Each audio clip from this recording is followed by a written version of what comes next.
want to talk just a little bit more about my background. So Hamlin was a really interesting college, university to go to. I got to study under Dr. Samuel Imbo, who is a specialist in African oral tradition. I got to study under Dr. Nancy Holland, who was the world's foremost Heideggerian feminist, which is profound to me because Heidegger was a Nazi. And so to pull feminism out of his work is insane, and I don't fully understand her writing to this day. Hopefully I will eventually. And then my advisor and the head of the department was Dr. Stephen Kellert, a Wittgensteinian analytic philosopher is what I'm trying to say. And him and me really butted heads. Me being continental, that's more the idealistic, poetic philosophy in the vein of like Sartre or Simone de Beauvoir. And Wittgenstein and the Vienna Circle are very analytic, very logic, very X, Y, Z. And I have a hard time thinking in that way. And so tonight I'm going to be exploring cosmology. Cosmology is something that I got interested in when I was in high school. I started, while all the other kids were out partying and, I don't know, kissing girls or whatever you did, I was trying to solve paradoxes because that's what you do when you're a nerd. And so I was sitting in my room and I picked some paradoxes to try and solve. And I've been working on one for on and off about a decade now, and that's the one I want to present tonight.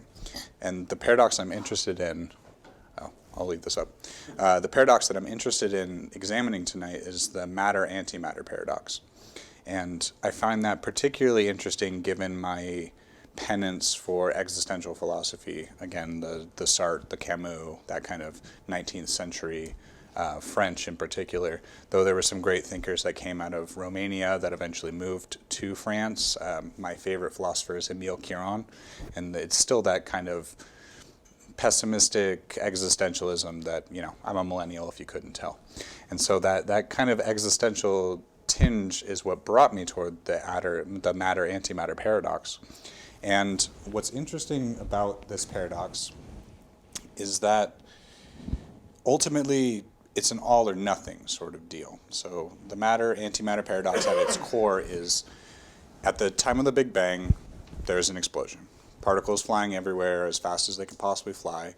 And these particles, once they've gained enough charge, they split. And they necessarily have to split into even pairs. So we get matter and antimatter.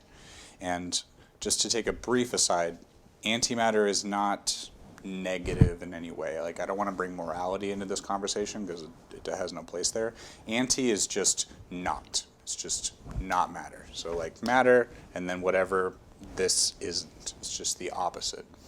And what's interesting about this necessary split is that it has to occur. So particles always split into these even pairs. And where the paradox comes in is with a process called terminization. And so when a matter and an antimatter pair collide, they explode. They disappear, they turn back into energy. There's no more matter, no more antimatter. And so what we're left with is observations tell us that the universe that we exist in, our observable universe, is roughly 5% matter and 95% antimatter. Okay, how did we get there, though? If everything splits into even pairs, and the pairs evenly terminate, how do we get a 95-5 split?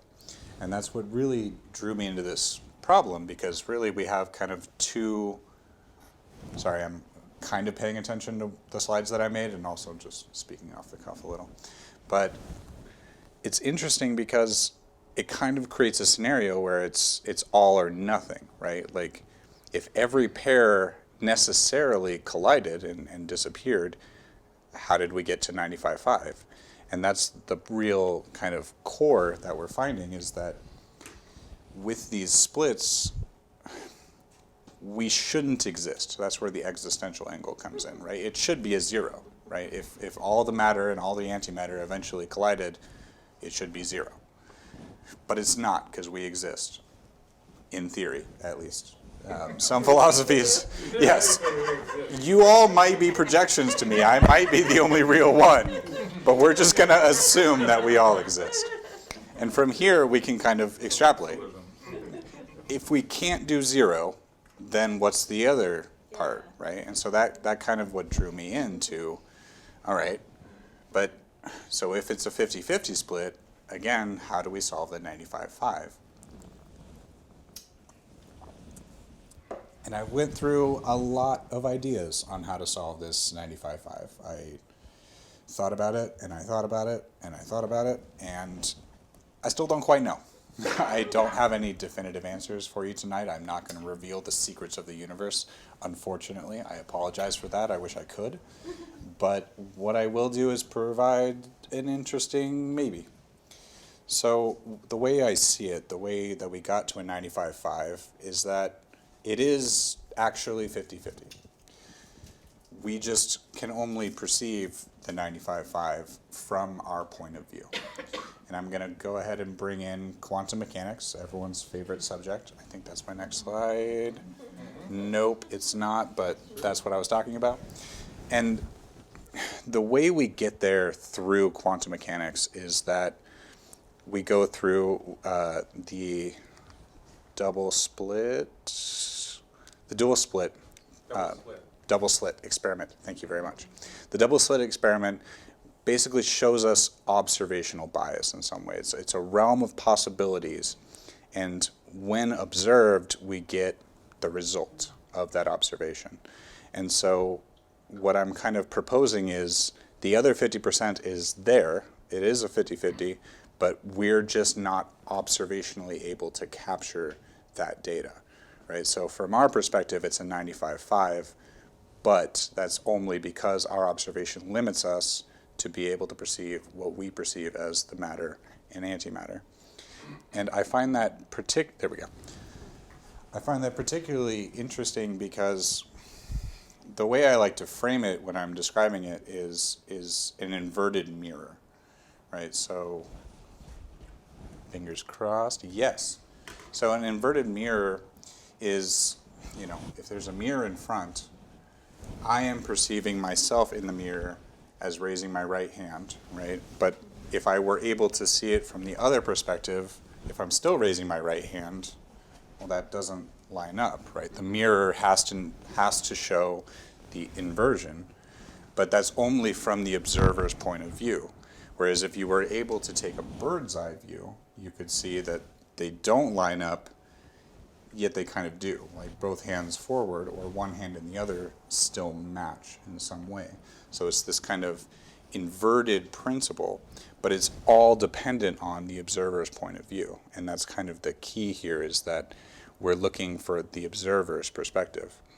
And so this kind of observational bias leads to a lot more problems that I've learned in my journey in philosophy. Philosophy is not for solving problems, it's for creating new problems to solve. It's really just an exercise in practicing questions and asking better and better questions. And so I find that through examining it in this lens, I've tried to parse, how to get to an observational state, but I don't have that answer. In no way am I going to pretend to be a physicist, and that's kind of the realm we're working in some ways, is that kind of physicist lens.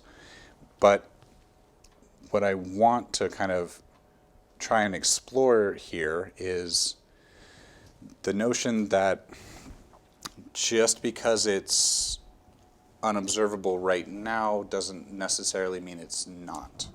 And I think that's going to kind of be an important piece moving forward. I think it's kind of improper in some ways for us to impose this non-existence when we just maybe don't have the tools to observe what is happening.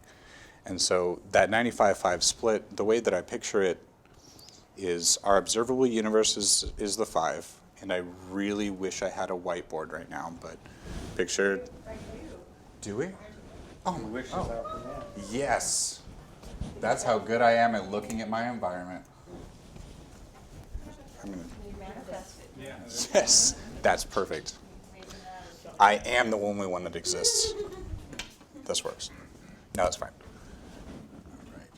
So I think an interesting symbol emerges when we start to kind of conceptualize the 95-5. And so 95, 5, obviously not up to scale, but we're going to call this one the matter. Right, this is our observable universe, the 13.5 billion years. And then the 95 is the antimatter, the things we can't perceive, or we don't know how to perceive yet, depending on how you want to look at it. And I think the other half necessarily must be the opposite. And those keen-eyed among you might see where I'm going with this in some way.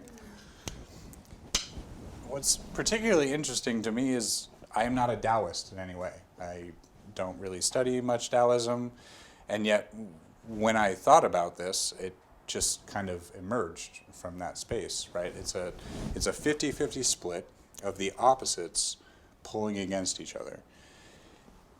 And I think what I want to posit tonight is that they, in some way, want to get back into balance. I think the universe, more or less, as much as it loves entropy, it also loves balance. And so to find that perfect 50-50, we see a tension happening here in this diagram, like this 5% on either side of the equation resisting where it is in, I don't know if you want to call it temporal space or how you want to define that, but there seems to be something that wants to get back. And I think the core of what I want to describe tonight is that tension. I think that tension is the root of my cosmology, because if these separate pieces in some way want to connect, I think that answers another more interesting question, and that leads me to the Big Bang, where the matter-antimatter paradox began. Because what could possibly cause a Big Bang if not all of matter and all of not matter tensioning to a point that it collides? And then we get back to a singularity, and then eventually you just get to a perpetual motion machine that just operates in and of itself. And at that point, numericism doesn't really make sense to apply, like whether we're in the 1,000th copy or the billionth copy, it doesn't matter. It's just a cycle repeating in and of itself. And I find that to be particularly interesting because it aligns with several different other ideas that have appeared throughout history. Do you mean the cycle of creating universes? Yes. Can I ask some questions going backwards? I am. Give me like 5 more minutes and then I would love to have this discussion.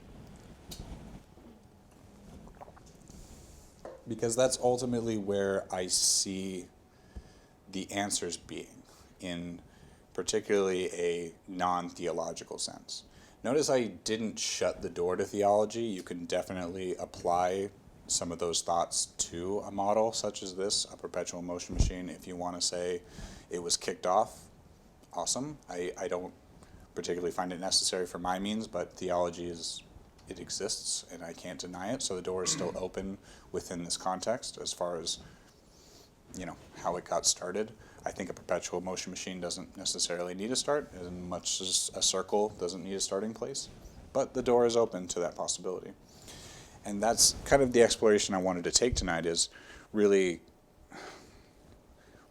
what is happening in this space? Like, does this totally answer the question? I don't know if it does.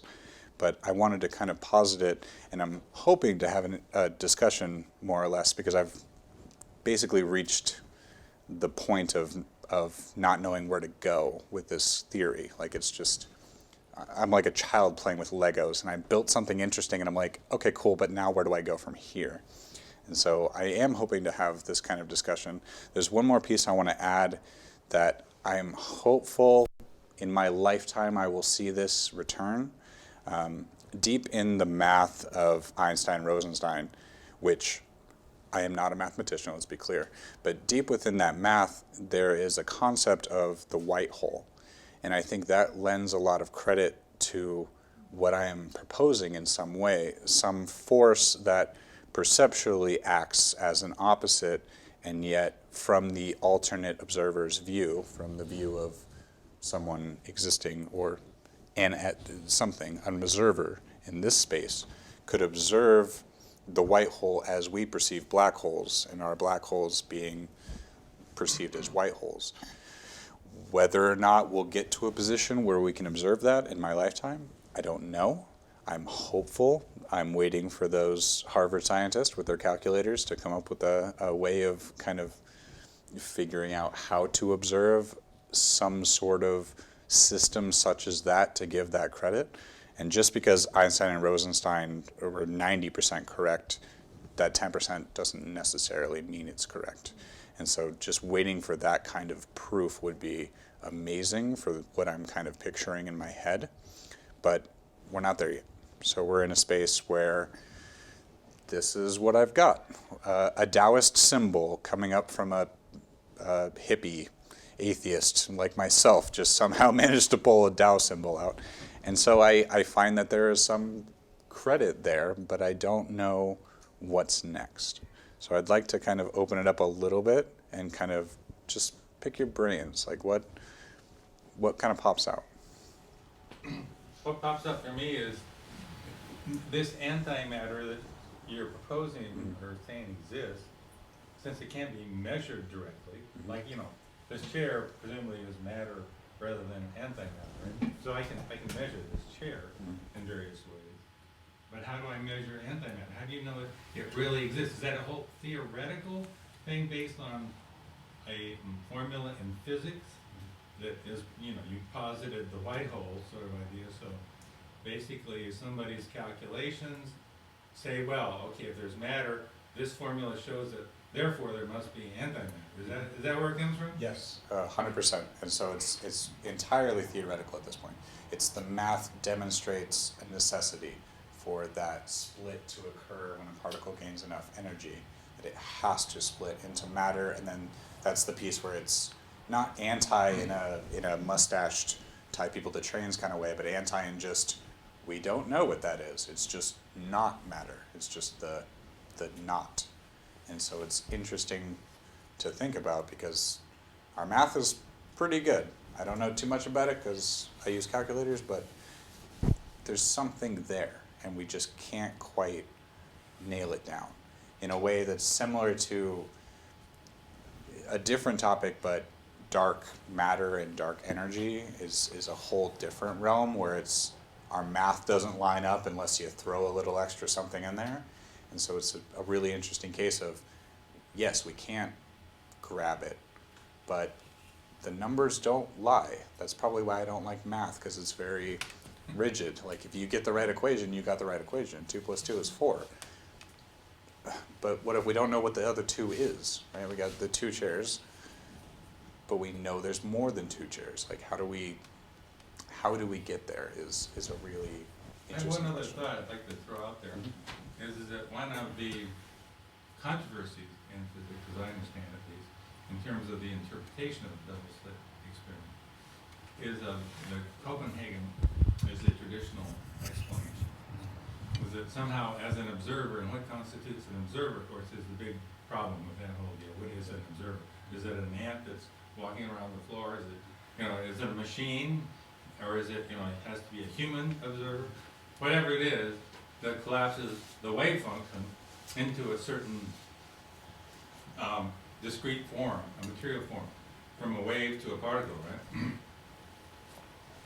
Well, one of the other interpretations put forth in, I think it was 1957 by Hugh Everett, is another one called the many worlds interpretation, which means that yes, you collapse a wave function, but you may collapse, you know, out of all the different superpositions that could explain what was collapsed.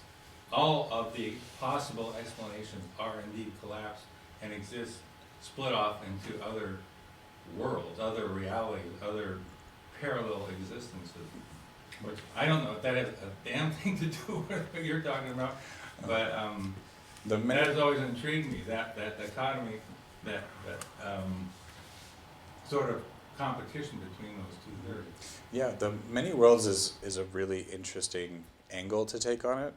I think my biggest criticism, I've spent a lot of time thinking about that one as well, and you just get to a point where there's too many nestled infinities, where if every possibility is possible, then you end up in this weird situation where every variation of the infinite possibility is also infinitely possible. Like, if I stood here and gave this entire presentation with my right hand up, it would look odd, but it is possible for me to do that.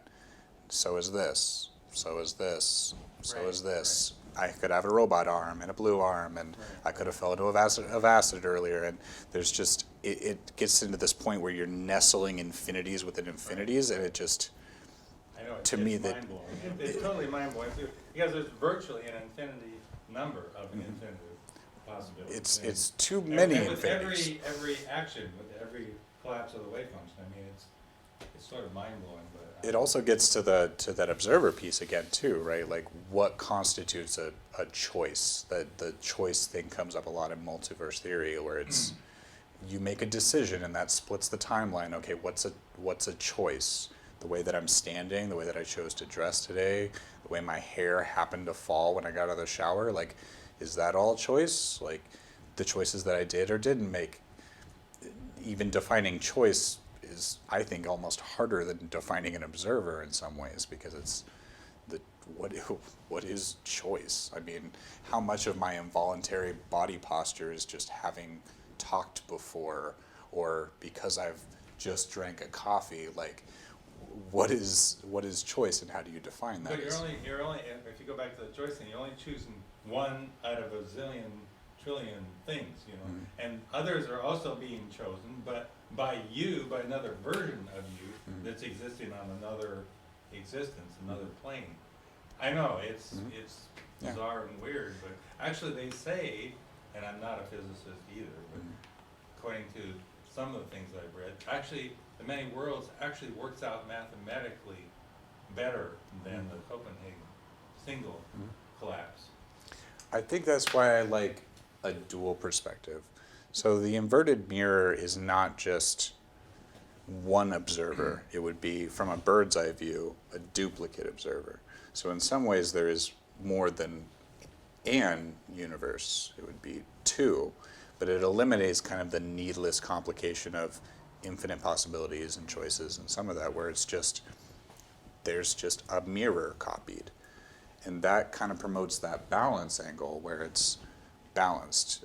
Nestled infinities doesn't feel balanced to me, and that's where, again, kind of bringing in feeling, but that balance angle I think is so central, because as much as the universe loves entropy, and it does massively, it also prefers that balance. Isn't it order, not balance? Isn't order the thing that goes against the randomness rather than balance? We could split hairs on that one. I kind of think they live in the same space, because I like, whenever I conceptualize this, I think about cooking, right? Like, you put a bunch of ingredients in a bowl. It doesn't matter how you arrange them. When you shake it up, it's gonna have a pretty even distribution, and there's no rhyme or reason to that. It's just, when you introduce chaos, you get balance. So extending the cooking analogy, salt is what blends it all together, the magic. So maybe there's a third ingredient. Maybe there's a third thing that's contributing to the. I would argue that would be the tension, because I think that's the that pull in some ways, that not being in balance is that force that we examine, and could potentially be that kind of dark energy piece that we're still hypothesizing. I don't want to touch that too much because I don't know enough about it to even begin to wager, but So in your diagram, which is, so, I mean, we think about what we think, my first question was his question too, is about how do you measure, how do we know it's 595? And also with what you've postulated there, or is one a reflection and one reality, or are they both reflections, or are they both part of the whole, or like, how does that all? yeah, I would argue both part of the whole. Whether or not you want to ascribe something like realness, I think is tenuous and goes back to the observer bias in some way, where obviously we're going to say we're the real ones and they're the fake ones, but when you're looking at a copy of yourself in a mirror, that concern is not there. Right? You don't look at a copy of you and be like, you're the fake me, mirror me. Like, you see a reflection.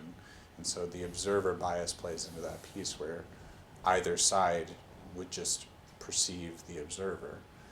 And so it's not necessarily an alternate universe. It's not necessarily a different universe. It's just a reflection that is existing in order to keep a sort of omniversal balance happening.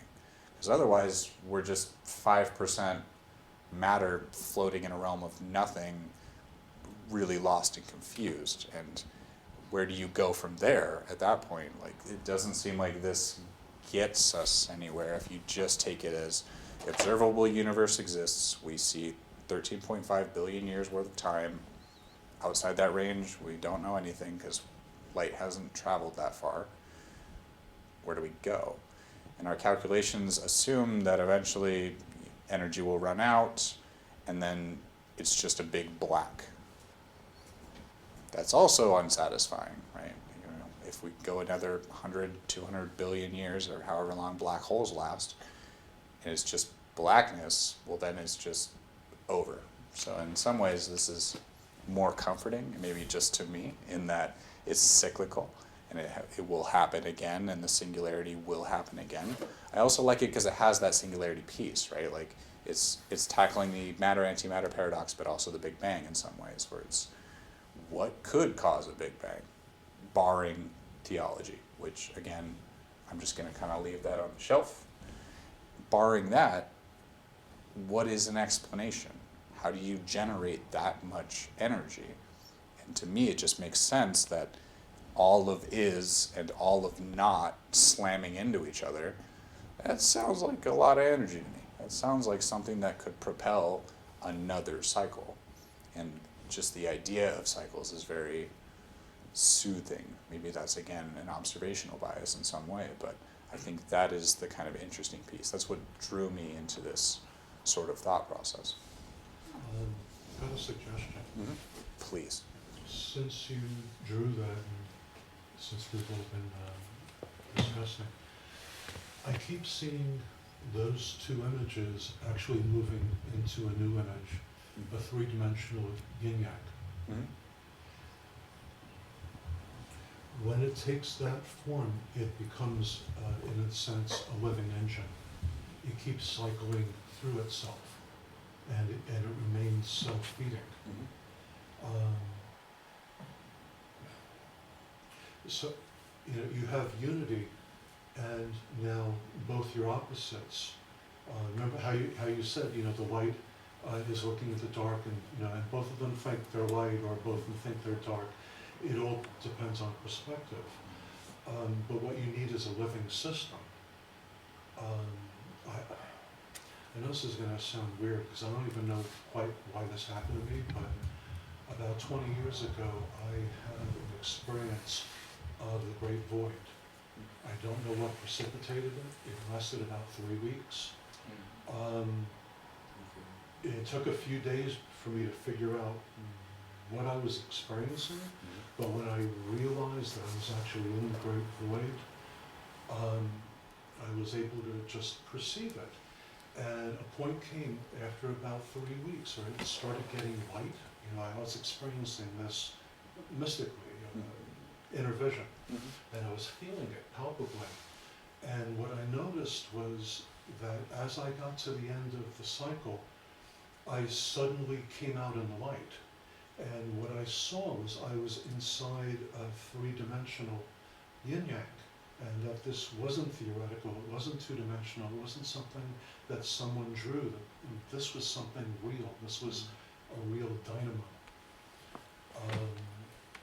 And I don't really know what else to do with that, other than that I knew that this was something, that this was something more than what I had previously understood it to be. I think you are in the same boat. 'Cause, yeah, I look at this and I'm like, Is this a yin yang? If so, how do you define a yin yang? I'm sorry. oh, the Taoist Yin symbol. yang. Oh, Sorry. yin yang. Oh, Yeah. I just didn't Yeah. define it, but Yeah. yeah, but just for Right. combinations. Right. Yeah, when you put the two together, you end up. And that's the Yeah. three-dimensional you're talking Right. about. Yes. Yeah. Well, what was wild was I don't know where I entered. All I knew is I was in the black, and then I was out into the white. And I saw that this was a flow, that you were cycling through this, consciously or unconsciously, but we're cycling through these energies. And that was what was hitting me when you were saying like the 5% and 95. And I know there's this dynamic between dark matter and matter, that matter is gravitating and moving around these, and that's how they figured out there was dark matter, is that, there's this dynamic, there's this flow, like, why is everything gravitating? There must be something there. And they figured out something's there, and so they're still hypothesizing that must be what it is, because why else would everything be circling? So, I'm in the same place of, trying to make sense of this. And I think that's why I love the tension piece so much, because if you have these separate pieces that want to be together, like magnets in some way, that tension is the piece that it's the fuel in some ways. It causes the motion, right? It's the two sides wanting to join. They're like Just like in systems. a motor. You look at a motor, and you have the rotor on the inside, and you've got all the magnets outside, and they're kept very close. So there's that tension, but they don't touch. It's that closeness and that pull that enables that, when powered, to be useful. I feel like you're engaged. But I don't. You're Yeah. onto something. Yeah. Maybe it's like- in some way. It's part of it. It's a piece of it. and but it's all the like- parties I had to skip to get here. There you go, all that fun you Right. missed. Okay, I'll give you the It's more maybe not. productive. Yeah, but maybe It's not. more productive than the In what way? parties. There you go. Get you out of trouble. So you started with the chair is matter. Yeah, Okay. well, So this is me not understanding but regurgitating. So from a channel source, let's go from the chair to a person, that even though it looks like there's this being, that the majority is space. sure. Okay, so, and I forget, it's really high amount of space. It could be 95%, but I don't remember. Yeah. So that actually would make what you've been working on for a decade, it doesn't matter if we're actually 95% space or antimatter and 5% matter. And then there's a brilliant, intuitive physicist, Nassim Haramein, for Resonance Science Foundation, and I think he's onto that as well. As far as All the space that exists, yes, as well as stuff I don't begin to understand. that's the core of a lot of this. Isn't it? It's grappling with concepts that. Very I'm interesting. still confused about the 95%. Is that another mathematically derived value? Yeah. So it's in some ways, from what I understand, postulated from our observable universe and excluding the dark matter energy piece that I put that over there. It's the kind of what else, right? And just how do we fill that void in some way? And also picturing potentially outside of the observable universe, right? Because we can only observe as far as the light has had time to travel. So our little circle could be much bigger. Like, we really can't put a scale on it. We just know that it's at most 13, I think I'm getting that right, 13.5 billion years worth of light has reached us. But could it be a much larger circle? Yes, no, maybe. We have no way of knowing that. But we do know that based on our calculations, there has to be, and especially just even at the particle level. Like, that split is so necessary. It just can't be broken. There can't be a split where two matter pop out or two antimatter pop out. Like, it's got to be the double.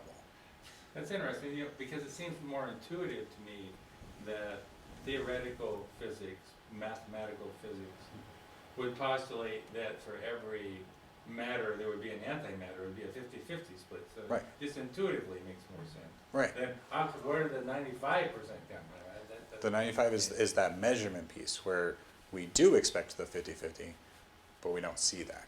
Yeah, but we don't, I thought it wasn't measured, I thought it was just a theory. A theory? How Well, do you measure it? How do you measure the antimatter? complex math is Yeah, as yeah, as don't have close as anything I to do can. with. I don't know how you, yeah, I don't know. Interactions with energy would probably be where they go from there. Hmm. That I can't answer for sure.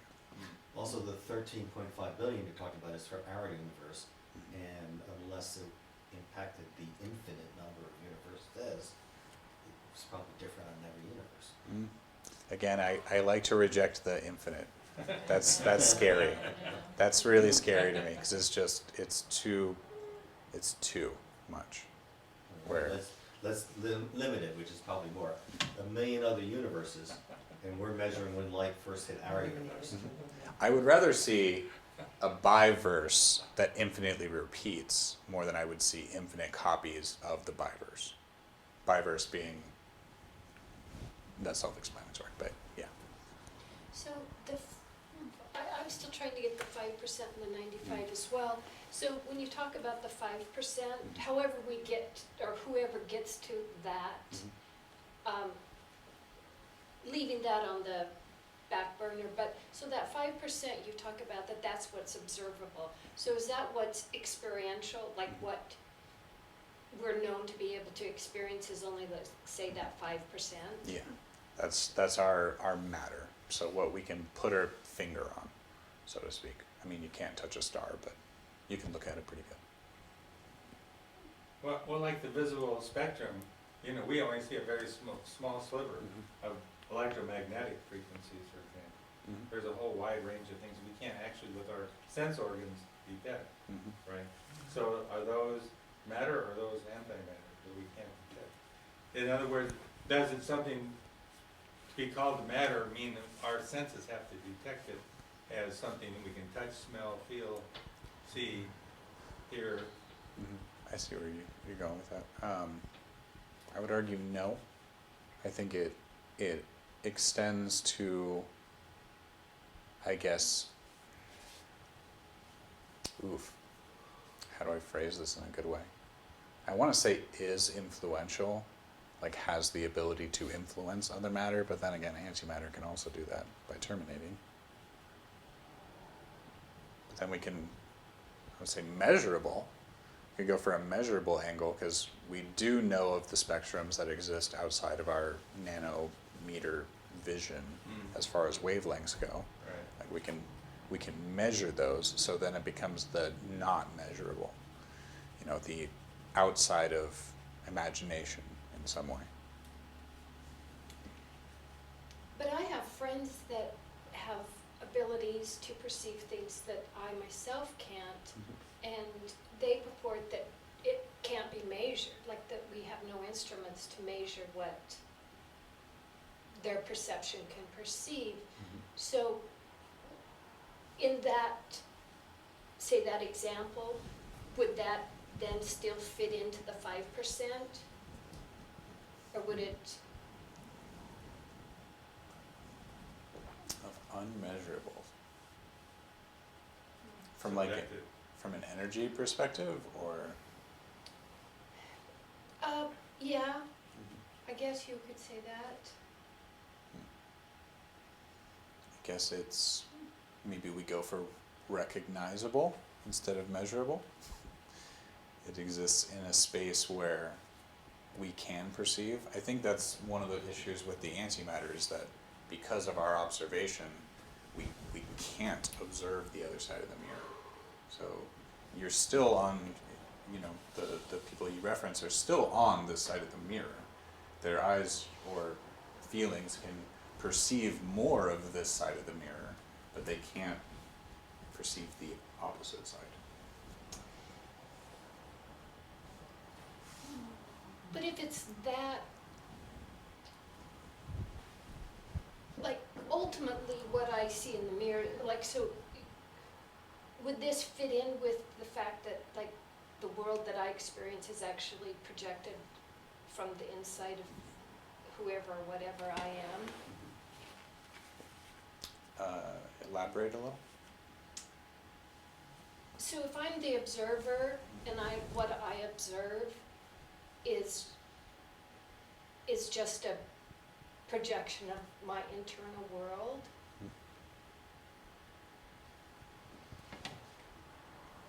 then I'm projecting the mirror as well. And what's actually seen in the mirror, I guess.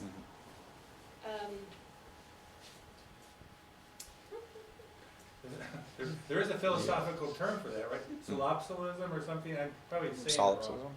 You know, is it the only reality that I know really exists is what I perceive, right? And what I perceive is just a projection out from me, and so I am actually creating everything I see, touch, feel, or experience, right? The rest of you don't actually really exist. I'm really the only person that exists, and I'm creating all these effects. I follow you, and that definitely leads to another philosophical problem: the mind body. Right? It's, are they separate entities or are they the same?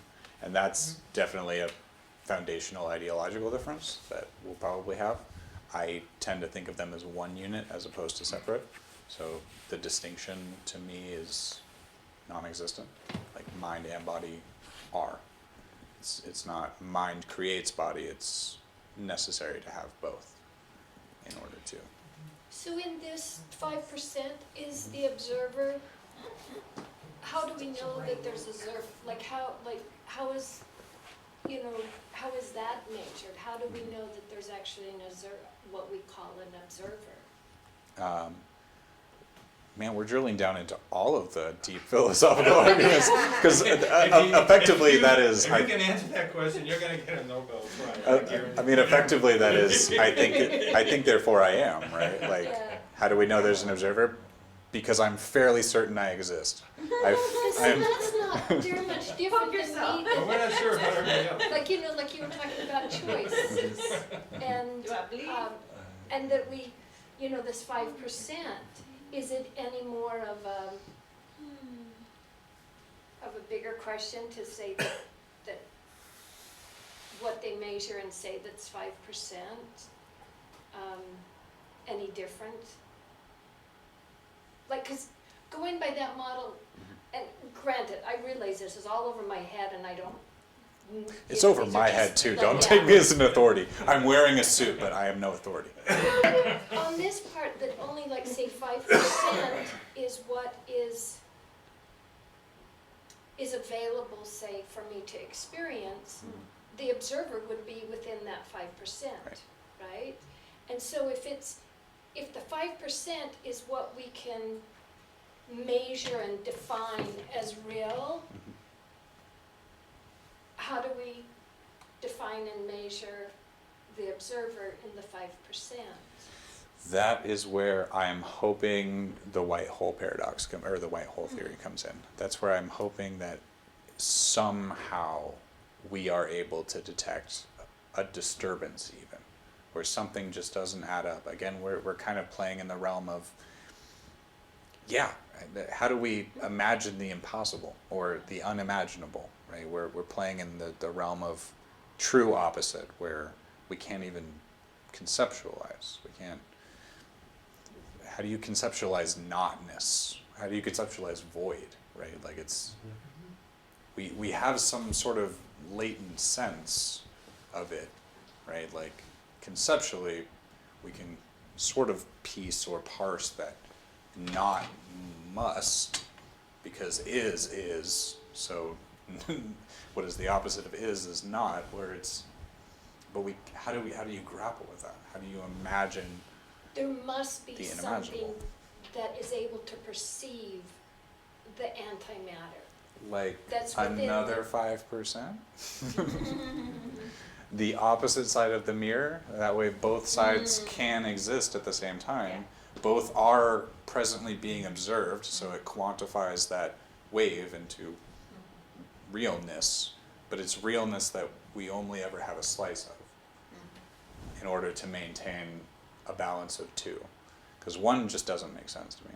That's where I'm just like, we can't just be an universe floating around in space. Like, that just, there's got to be something else. And it just, I haven't found anything more convincing. I'm not entirely convinced of this. This is just the interesting thing I found, the mildly interesting thing that I wanted to discuss tonight.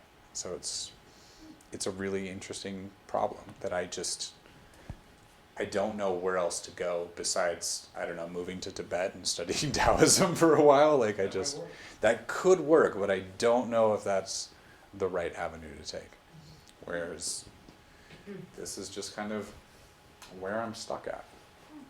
I know you don't want to do religion, and I'm not so religious either, but that said, my mind keeps going to the Bible and Genesis and things starting as a void and just like nothingness, and out of it, so like God speaks, which to me is like energy is sent there, the vibrations of the voice. So again, salt, that third element, something else taking this glob and from the chaos inserting order into it through this additional vibration to separate the parts and manifest, create, put order to this, what becomes your 5%.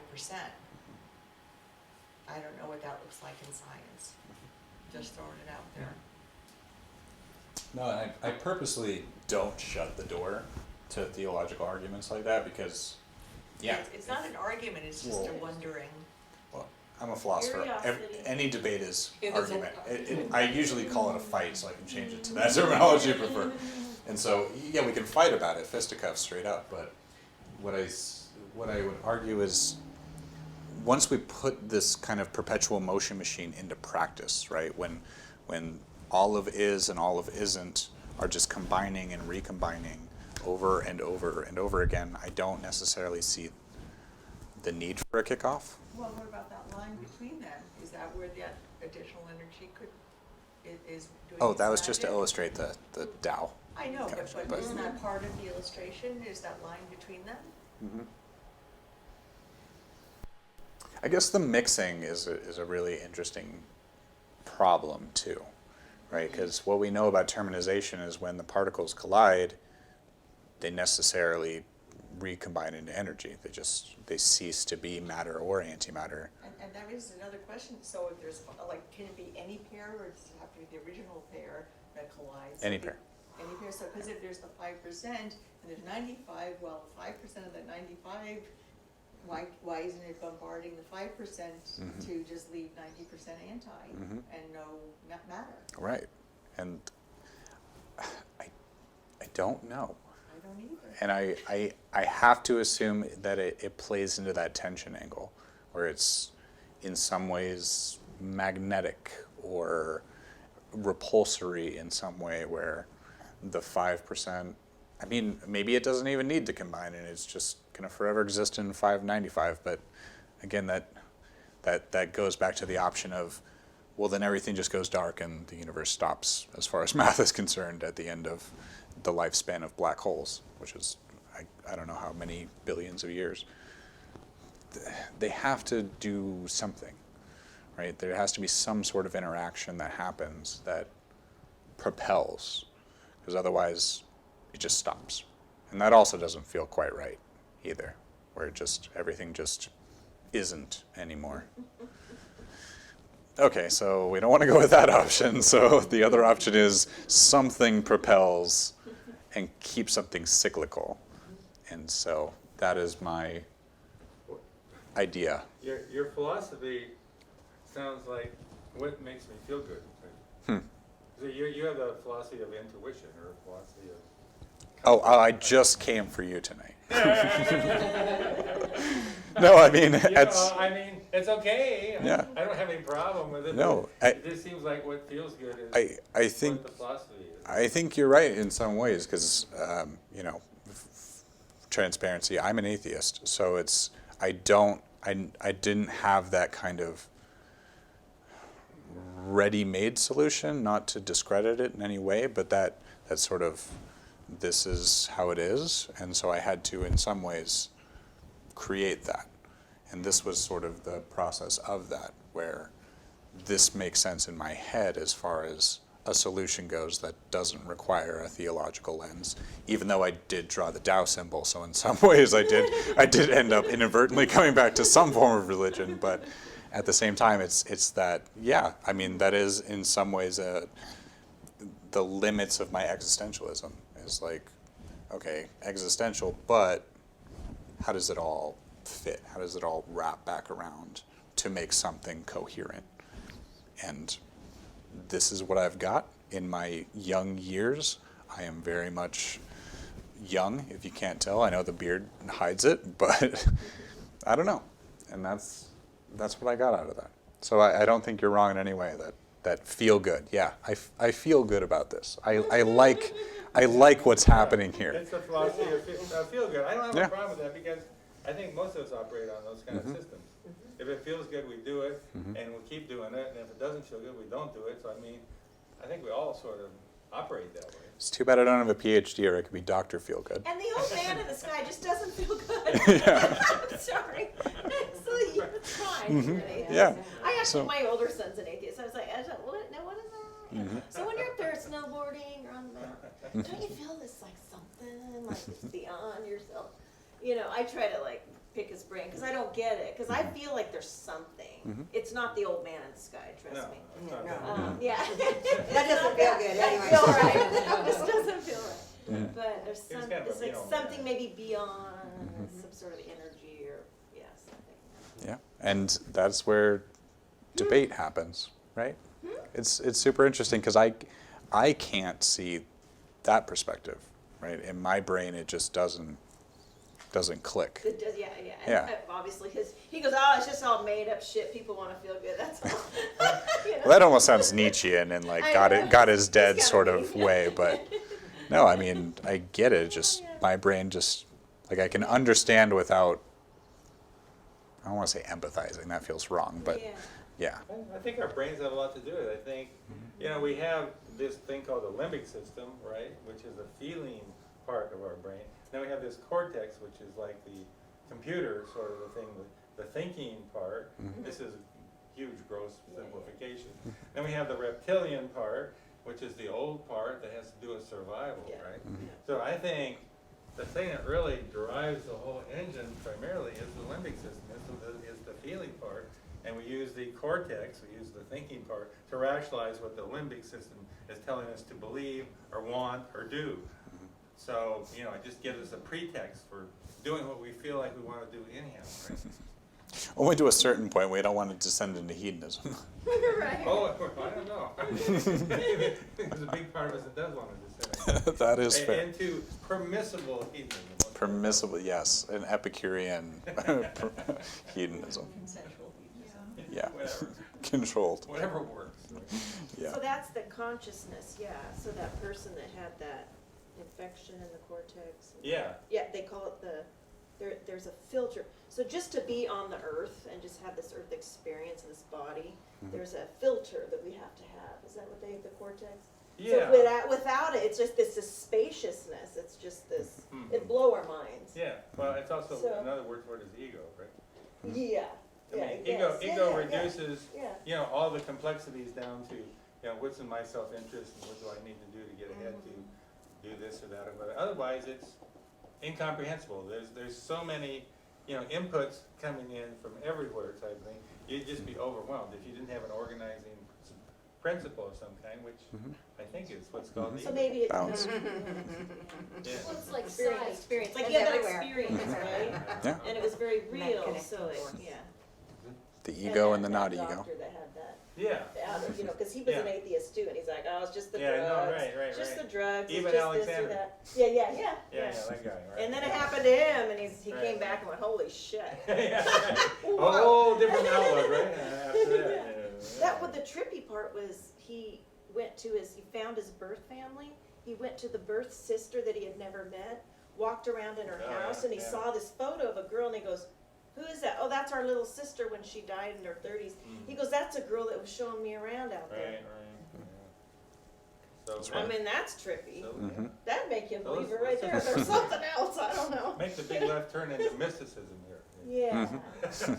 That's always that's a very fine line though, so don't be disturbed. Like Yeah. metaphysics and mysticism. Taking a big left turn into I don't know. That was his experience, so who knows? It's very interesting. I would rather stray into mysticism than math, so that's why that's why I avoid that like the plague. It's something about the certainty that I just can't handle. Like my brain is just like, no, there is no certainty. That's just not. Even this is uncertain. It's a certain uncertainty is what I'm proposing. Yeah. Alrighty. Well, I want to thank you all for coming tonight. I'm sorry I didn't get to spend 2 hours talking at you, but I hope this was mildly interesting because that is what I wanted. And thank you for the discussion.